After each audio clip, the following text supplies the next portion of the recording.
Welcome to Thursday's Market SITREP here at TGO. I'm Wiz, Matthew Buckley, the Chief Options Strategist here at TGO. And folks, blistering GDP numbers came out today. The Q3 revised GDP up to 3.2%, the highest since 2015. We've been talking all week about how the New York Fed has raised their fourth quarter Q4 GDP to 4%, folks. We're blistering. Now, obviously, the market's taken a nice little victory lap. The president took a victory lap. Not going to sign the bill, obviously, the tax bill until the beginning of the year. So he doesn't gut some of the programs that are on the calendar for this year, Medicare, Medicaid, and really give in to the Democrats' talking points of wanting to kill old people. Real quick, strategically, though, don't forget, all this, just because nobody's paying attention to it on Comedy Central or in any of the financial media, doesn't mean this isn't going on. U.S. is preparing for essentially a bloody nose attack on North Korea, meaning a quick punch right to the face. Next time they try and do a light off a nuke, maybe we take out the launcher. There's also reports of obviously teams are drilling to maybe just go in and seize these weapons in a quick strike attack. A lot of things going on, folks. Even the Brits, who they're our steadfast allies, are getting a little more concerned that we're getting ready to do something. I, for the longest time, had thought that Trump might sit on China a little bit harder with some economic sanctions or, labeling them a currency manipulator and all that stuff. But really looks like he went Nixon when he went to China last month or 2 months ago and really fell in love with that guy. So I think he might just bypass the Chinese and take them at their word that they've done all they can with this guy, which, of course, is an absolute lie. 90% of trade with North Korea goes through China, is with China, and the damn Freedom Bridge connects the two countries. So if China really wanted to sit on this guy, they would. But I am hearing reports from buddies, especially a lot of guys I talked to up at the Army-Navy game, saying that China's actually fearing a first strike from North Korea. That the student has become the master. So we'll keep an eye on this, just like we'll keep an eye on the Middle East. Ballistic missiles being intercepted over Riyadh. I mean, this is real, folks. I was based in Riyadh. I've been there. I mean, I can't even imagine living in Riyadh right now under fear that one of these missiles is going to get through. One of these Houthi rebels, which obviously are Iranian, are blasting bottle rockets trying to hit the international airport, palaces. This is a war, folks, and a war in the Middle East ain't going to be good for equities here in the U.S. Trust me, might be good for oil, some of our Exxon Mobil position, but this ain't good. Other than that, Mrs. Lincoln, how was the play? Obviously, the biggest thing on the flight schedule was the tax bill.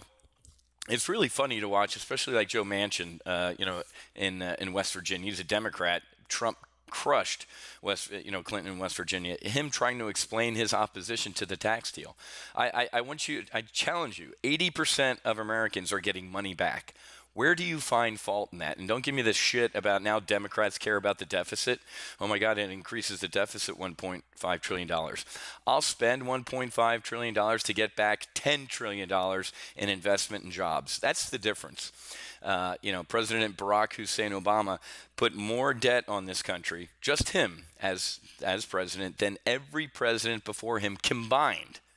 Yes, combined. So it's comical to see the convulsions that Democrats are going through trying to explain how they don't want to give you some of your money back or lower your taxes. Or actually, we need more, right? This government really needs more of your money. It's comical to see like the governor-elect of New Jersey contort himself because Jersey, New York, Massachusetts, Connecticut, all these... The tax plan is also brilliant in its politics. It's more or less isolated the rich liberal limousine liberals and really forcing them to look at themselves in the mirror and say, wait, do we have to raise taxes even more now because we lose those deductions? It's comical. I love it. The dude is winning, whether you love him or not. I mean, look at this. AT&T and Wells Fargo are going to give money. I think AT&T yesterday gave $1,000 to each one of their employees based on this tax bill. And Merry Christmas. Wells Fargo is going to do the same thing. This is awesome. Slashing corporate taxes, and it's several U.S. companies are going to dole out the expected windfall. That's pretty damn good. Yeah, greedy corporations, right? Forget the VIX, check out the VIX on stocks. So a lot of pent-up demand to hedge portfolios against a potential tech wreck. Tech obviously was the trade of 2017. We crushed it. A lot of Facebook, Apple, Amazon trades, but we're starting to see a little bit of nervousness in the tech stocks. Okay, I'd rather be in the financials right now. I still love tech for 2018. Matter of fact, this time next week we're going to do a debrief on 2017. I'm going to give you my brief on 2018. That reminds me, real quick, if you want to join me at 1 o'clock, if you're seeing this before 1 o'clock, head to go.topgunoptions.com/ft-webinar, and you can join me for our Analyze Your Trade session at 1 o'clock. Register even if you don't get a chance to attend, because we'll send you out the replay there. Forgot to mention that.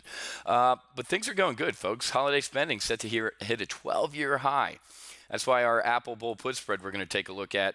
It's up $1,500 in a week. We put on the 170, was it 170, 167.5 right here last week, right around here. Nice little. Apple's going to move sideways, folks, into Christmas. Then after Christmas, you're going to get the, oh my God, biggest, hugest, best Apple Christmas ever, like they do every year. And you're going to see rip your face off rally out of Apple in